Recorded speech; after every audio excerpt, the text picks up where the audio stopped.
harka fuunee kabajamtootaa fi jaallattoota hordoftoota chaanaalii akkam jirtu nagaa keessanii ani obboleettiin keessan baay'ee nagaa kooti. Egaan nagaa kooti aansutiin guyyaa irraa kana ajandaan kun maal akka ta'e jalqabuma irratti argitaniitu jirtu.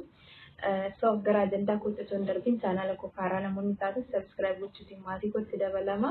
Maatii koo taatanii kan jirtan immoo viidiyoo kana share gootan obboloota hin fayyada jedhee waan yaaduufidha. Kana isiniin jechuutiin hin jaalladhu. Egaan ajandaa kooti aansutiin obboleettiin as qabadee dhufe kana yookiin obboleettii keenya wanti yaadde jechuudha. Wanti nama yeroo hedduudhaaf ajandaa sooshaal miidiyaa taatee sooshaal miidiyaa irra deddeebi'aa turteedha. Namoonni waan baay'ee jedhanii turanii haalota ijoollummaa isheerraa qabee ishee mudateetii wal qabatee namoonni waan baay'ee jechaanii turaniiru jechuudha. So haalonni sun hundumtuyyuu osoo ta'aa jiru mucayyoon kun garuu hamma yoonaatti qaanfattee yookiin immoo lola jechoota namootaatti saalfattee namni na arrabse jettee ol hin deebine kanuma caaletti akshinii garaagaraa jijjiiraa sooshaal miidiyaatti deddeebi'aa turte jechuudha. Haa ta'u sanumaan iyyuu afaan namarra cal jedhee hin beeku jechuudha. Kanaaf iyyuu mucayyoo kana baay'ee tokkoon ajaa'ibsiifadhe baay'ee tokkoon dinqisiifadhe waan ta'eef kanani har'a qabadhee dhufe jechuudha. Maaliifini anuma mucayyoon kun kitaaba naaf taate barumsa naaf taate waan ta'eef wanta nan irraa baradhe kana dhaloonni irraa barachuu qaba jedhee walitti fidee dhufe jechuudha. Innis tokkoffaa yeroo baay'ee hin argina akka biyya keenya keessatti dogongoraan isaa ta'u fedha ofiisaan isaa ta'u ijoollee baay'een fi shamarran baay'een jiran gaarii tokko tokko nageenya mitiireessoo ijoollee godhatanii ka'anii yookiin kan bakkeetti gatantu jiranii yookiin immoo kan fuudhanii akka ta'etti kan lubbuu baasanii gatan fa'aa dhageenyeetu beekna jechuudha.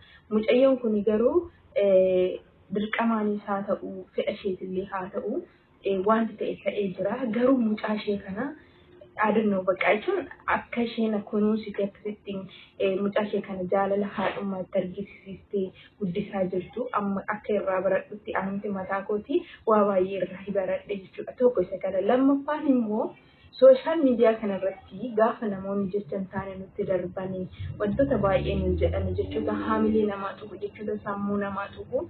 Gaafa namoonni nuun jedhan koomentii namoota ilaallee kan saalfannu kan ofitti aarru bakka sooshaal miidiyaa kan baqannu ni jirra jechuudha. Mucayyoon kun garuu jecha nama tokko osoo hin dhagahiin akkasitti ani amma gaafa isheen maxxansa wayii viidiyoo wayii maxxansitu bakka koomentiin asii jalatti barreeffamu mataa nama qabachiisa jechuudha. Baay'ee tokko nama saalfachiisaanii wantoonni isaan namaan jedhanii haga gargaarsa kaleessa sii goone sana nuuf deebisi jechuutti gahanii dhugaa waan baay'ee jechuudha. Waan baay'ee nama saalfachiisus namoonni ittiin jedhanii mucayyoon kun garuu takka jecha namaatti hin cabne waa lama irraa baradhe isa kanadha jechuudha. Akka haadha jabdu tokkotti ilmoo ishee qabdi kunuunsitee yeroo baay'ee trendii viidiyoo wajjin hojjetti. Bakka jaalala haadhummaatti argisiiste. Lammaffaan immoo jechoonni namaa otoo haamilee isheen tuqi sooshaal miidiyaa irratti konfidensii guddaadhaan yeroo isheen beeksisa garaagaraa indahu beeksisa garaagaraa yeroo isheen hojjettu argina jechuudha. Innaa namoota baay'eetu toluu dhiisuu dandeenya. Egaa fedha namaa jiraachuun hin danda'amu. Namni na jaallatus jennee wanti goone tokko hin jiraatu wanti tokko naaf ta'a jedhee ergetti walii galee hojii kooti ta'etti namoota hundumatti yookiin immoo nama wanta nan hojjedhu sana ilaalu hundumatti hojiin koo tola jechuun dogongora jechuudha. Ani wanti irraa baradhisa kanadha iyyuu wanti nan hojjedhu nama hundumatti tola jechuun dogongora guddaadha jechuudha. Kan na jaallatu kan hojii koo jaallatu jiraachuu mala kan hojii koo kan anaan kun jaallannee jiraachuu mala.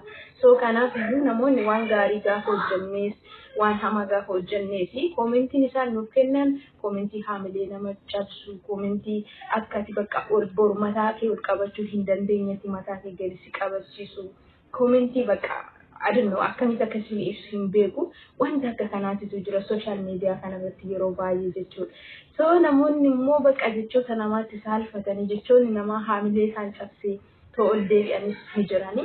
Namoonni akka kanaa garuu jajjabeeffamuu qabu dhugaama dubbachuufii fi kitaaba nuuf ta'anii so irraa barachuu qabna jechuudha. So maaliifini mucattiin kun jecha amma sanii sana keessa jabaatti dhaabachuu ishee adunnoo ani hin beeku dhugaa dubbachuudhaaf jechuudha. Yeroo tokko bara namoonni nun beekni social media irratti qaaman nu beekan akkasitti jecha nutti darbanii miti namni nuti dhiyaanni tokko gaafa nuti sun taane fuudhee nutti darban haa akkamitti jenna bakka haamilee keenya itti nu caba sammuu keenyatu gaaffitti nutti guuta.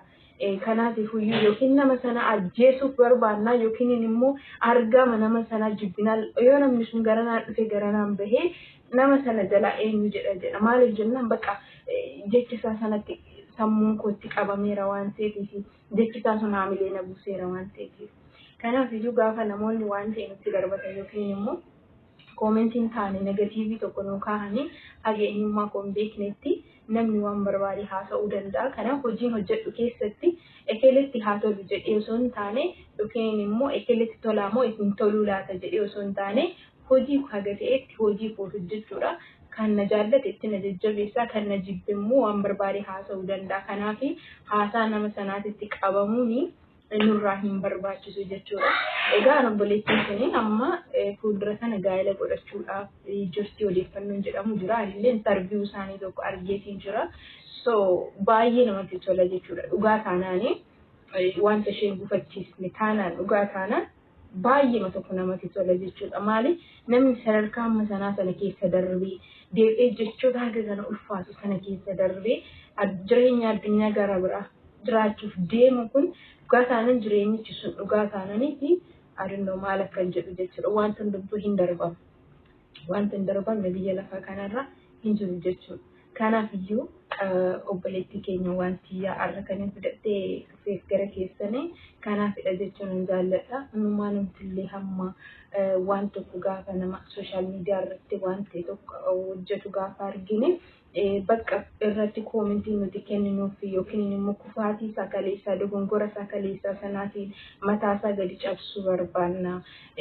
Gaafa namni sun jijjiiramee ol jedhu bunni hojjete sakaleessaa sanaatiin anatu abbaasti ta'attiin jechuu barbaanna jechuudha. Maali hundumti keenyayyuu haala yaani wanta keessa oollu waan baay'eetu jira waan ta'eef nuti immoo isa guddaa gara keenya jiru caalarrayyuu xiqqaa namarratti arginu mudaa barbaanna waan ta'eef kana isin jechuu jaalladha. Walumaa galatti namoonni waan barbaadan jechuu danda'u hojii keenya isaaniitti toluu dhiisuu danda'anii namummaa keessaanitti toluu dhiisuu danda'u si jibbuu danda'u koomentiin isaanii si barreessuu danda'u wantoota isaanii jechuu danda'u si hamachuu danda'u.